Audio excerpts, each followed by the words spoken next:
ഒരു ഉമ്മ വന്നിട്ട് കരയുന്നു, വല്ലാതെ കരയുന്നു, ശക്തമായി കരയുന്നു. ഹാജപ്പാപ്പ പറഞ്ഞു, ആരാണ്, എന്തിനാ ബീവി കരയുന്നല്ലോ, ഒരു പെണ്ണ് കരയുന്നല്ലോ. അന്വേഷിച്ചു വിളിച്ചു, എന്താ? അവർ പറഞ്ഞു, എൻ്റെ മോനെ മരിച്ചു കിടക്കുക. ഹാജപ്പാപ്പ എനിക്കൊരു മോനാണ്, എനിക്കെൻ്റെ മോനെ ഹയാത്തായി കിട്ടണം. കരയാൻ തുടങ്ങി. ഹാജപ്പാപ്പ പെട്ടെന്ന് മനസ്സിലെയ്യുന്ന ആളാണ്. അല്ലോ അവിടെ നിന്ന് ഉടനെ എന്താ ചെയ്യുന്നത്? പരിഹാരം വേഗം കുറച്ചാളെയും കൂട്ടി വേഗം വീട്ടിലേക്ക് പോകുന്നു. മരിച്ചു കിടക്കുന്ന ആ മയ്യത്തിൻ്റെ അടുത്ത് നിന്ന് തുണി ഇങ്ങോട്ട് മാറ്റിയിട്ട് കുമ്പി ഇതിനില്ല മോനെ എഴുന്നേൽക്ക്. മോനെ എഴുന്നേൽക്കുന്നു. പക്ഷേ അല്ലാ ഒന്ന് തടവി കൊടുക്കുന്നു, ഹയാത്താക്കുന്നു. ജഗത്തീനെ ജീവൻ ഇടിച്ചോർ. വളരെ സിമ്പിളായി കരുതി. ഹാജപ്പാപ്പിന്റെ ലോകത ഒന്ന് തടവിയാൽ, ഒരു സ്പർശനം, ഒരു ദർശനം, അയാൾ അത്ഭുതങ്ങളായിട്ടുണ്ട്. സഹോദരങ്ങളെ, നിങ്ങൾക്ക് ദീനറിയാത്തതിന്റെ വലിയ തയ്യാറായി കാണുന്നു. ഞാൻ ചില ചോദ്യങ്ങൾ അങ്ങോട്ട് ചോദിച്ചോട്ടെ. ഒന്ന്, നിങ്ങൾ പറയുന്ന ഹാജ ഷെയ്ഖ് മനസ്സ് ലോല ഹൃദയമുള്ള ആളാണ്.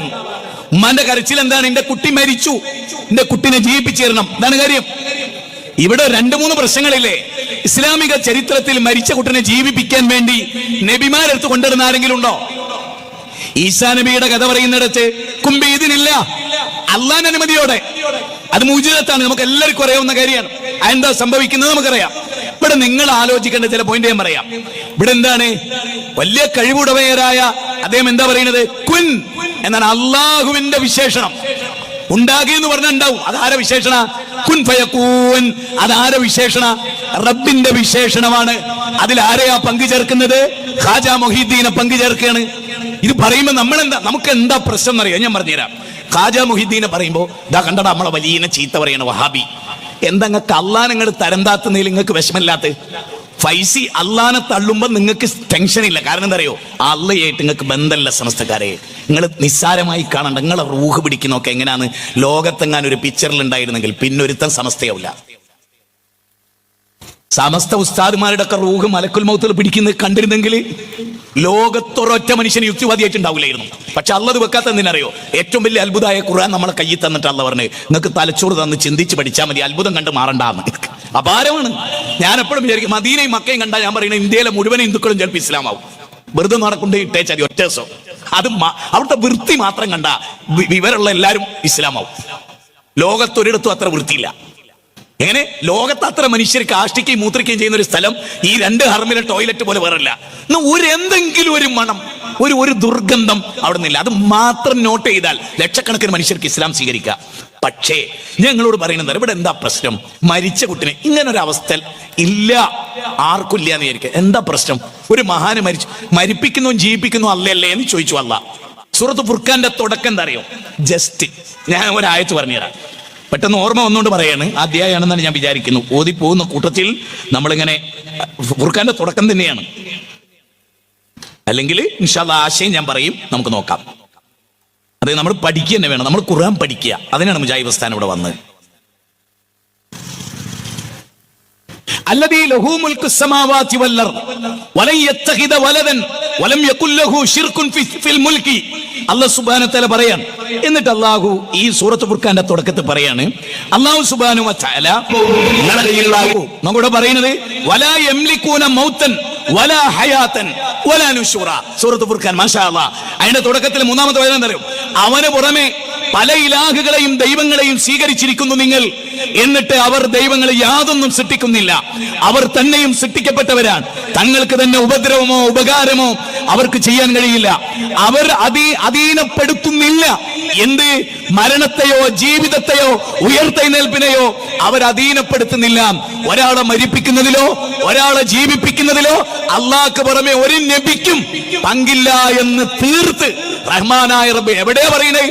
സത്യാസത്യ വിവേചനം എന്ന അധ്യായത്തില് സൂറത്ത് ഫുർഖാനില്. ഫുർഖാൻ എന്ന് പറഞ്ഞാൽ എന്താ? സത്യം എന്താ അസത്യം എന്താ, സമസ്ത എന്താ വഹാബിസ് എന്താ, ജമാഅത്ത് എന്താ തബ്ലീഗ് എന്താ, ഇതിങ്ങനെ വേർതിരിച്ച് പഠിപ്പിക്കുക.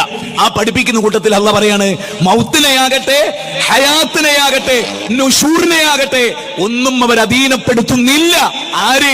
ഒരാളും. പിന്നെ എങ്ങനെ ഹാജ മരിച്ചൊരാളെ ജീവിപ്പിക്കുക? അത് അള്ളാന്റെ ഖുർആനെതിരാണ്. എന്താ നിങ്ങൾ ചിന്തിക്കാത്ത? ഇനി ഇതൊക്കെ പോട്ടെ, ഈ നമ്മൾ ജീവിച്ചിരിക്കുന്ന ഒരു കാലത്ത് എന്നെ പറ്റിയോ അല്ലെങ്കിൽ ഇവിടെ ഏതെങ്കിലും ഒരു പണ്ഡിതനെ പറ്റിയോ വളരെ ആളുകൾ ശപിച്ചും ആളുകൾ വളരെ കുറ്റപ്പെടുത്തിയും പരിഹസിച്ചും പറയാണ് അബ്തർന്ന്, വാലറ്റവൻ എന്ന് പറഞ്ഞാൽ കുട്ടികളില്ലാത്തവൻ, കുട്ടികളെ കിട്ടിയിട്ട് നിലക്കാത്തവര്. നബീനെ പറ്റി മക്കയിലെ മുശ്രിക്കുകൾ പറഞ്ഞതാണ് അബ്തറാണ്, വാലറ്റാളാണ്. എന്താ കാരണം? നബീന്റെ മക്കളൊക്കെ മരിച്ചു. നബിയുടെ 6 or 5 മക്കൾ മരിച്ചു. അതിൽ ഏറ്റവും ദുഃഖകരമായ മുഹൂർത്തം ചരിത്രത്തിൽ കാണാം. ഇബ്രാഹിം മരിക്കുമ്പോ നബി അസ്ർ കഴിഞ്ഞിട്ട് സല്ലല്ലാഹു അലൈഹി വസല്ലം അസ്ർ കഴിഞ്ഞിട്ട് നബി സല്ലല്ലാഹു അലൈഹി വസല്ലം ആ കുന്നിലൂടെ കയറിപ്പോയി. ഇബ്നു അബ്ബാസ് പറയാൻ, ആന നടക്കണ പോലെ ചടുലമായി നടന്ന് അള്ളാഹുവിന്റെ റസൂൽ മകനെ വാരിയെടുക്കും, തോളിൽ വെക്കും, ഉമ്മ വെക്കും, താരാട്ടുപാടും, മേലോട്ടിട്ട് പിടിക്കും, കൊഞ്ചിക്കും. ഒരു കുഞ്ഞിനെ പോലെ നബി ആ മകന്റെ കൂടെ നടക്കും. ആ ഇബ്രാഹിം മരിച്ചിട്ട് 2 കൈകളിൽ ഇബ്രാഹിമിനെ എടുത്തിട്ട്, മോനെ ഇബ്രാഹിം, മോനെ സഹിക്കാനാകാത്ത വേദനയുണ്ട് മോനെ, നിന്റെ മരണത്തിൽ ഉപ്പാക്ക് വേദനയുണ്ട് മോനെ, പക്ഷെ അള്ളാഹ്ക്ക് ഇഷ്ടപ്പെടാത്ത ഒന്നും ഈ ബാപ്പ നിന്റെ പേരിൽ പറയില്ല. എന്റെ ചോദ്യം ഇത്രയേ ഉള്ളൂ, എന്റെ ചോദ്യം ഇത്രയേ ഉള്ളൂ. അജ്മീറിലെ ഷെയ്ഖിനെ മരിച്ചവരെ ജീവിപ്പിക്കാനുള്ള കഴിവ് കൊടുത്ത ആ റബ്ബ് എന്റെ കൂട്ടരെ ശത്രുക്കൾ നബിയെ അബുത്തർന്ന് വിളിച്ചിട്ടും വാലട്ടവെന്ന് വിളിച്ചിട്ടും എന്തേ കൂട്ടരെ നബിക്ക് കഴിവ് കൊടുക്കാതിരുന്നത്? നിങ്ങൾക്ക് എന്താ ചിന്തിക്കാത്തത്? അള്ളാഹുവിന്റെ റസൂലിനേക്കാൾ വലുതോ അജ്മീറിലെ ഖ്വാജ ആണോ? നിങ്ങൾ ചിന്തിക്ക്, നിങ്ങൾക്ക് എന്ത് പറ്റിപ്പോയി? വേണ്ടേ? ഞാൻ ഒന്നുകൂടെ പറഞ്ഞോട്ടെ, സക്കരിയ നബി നിങ്ങൾ അംഗീകരിക്കുവോ? അള്ളാഹിനോട് വാർദ്ധക്യത്തിൽ തേടിയിട്ട്, അങ്ങേയറ്റം തേടിയിട്ട് യഹിയ എന്ന് പറഞ്ഞൊരു മകനെ കൊടുത്ത്. നിങ്ങൾക്ക് ആർക്കെങ്കിലും യഹിയ നബിന്റെ ചരിത്രത്തിന്റെ ഫുൾ ഡീറ്റെയിൽ അറിയോ?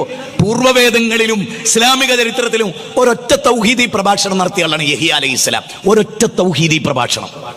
യഹിയ നബിക്ക് സംഭവിച്ചത് എന്താ അറിയോ? തൗഹീദ് പ്രസംഗിച്ച് തീരുന്നതിന് മുമ്പ് വാള് വെച്ചിട്ട് കഴുത്തറുത്തിട്ട് കഴുത്തിങ്ങനെ അന്തരീക്ഷത്തിൽ കൂടെ വന്നിട്ട് മരുഭൂമിയിലേക്കാണ് വീണു. എന്റെ ചോദ്യത്രേ ഉള്ളൂ, വാർദ്ധക്യത്തിൽ അള്ളാഹിനോട് കെഞ്ചിയിട്ട് അങ്ങേയറ്റം പ്രാർത്ഥിച്ചിട്ട് ഒരു കുട്ടിനെ കിട്ടിയിട്ട് ആ കുട്ടി കൊല്ലപ്പെട്ടിട്ട് ഒരു നബിക്ക് ആ കുട്ടിനെ ജീവിപ്പിക്കാൻ കഴിഞ്ഞോ? കുൻ ഫയക്കുൻ പറയാൻ കഴിഞ്ഞോ? ചിന്തിക്ക് മനുഷ്യരെ, നിങ്ങൾ ചിന്തിക്ക്.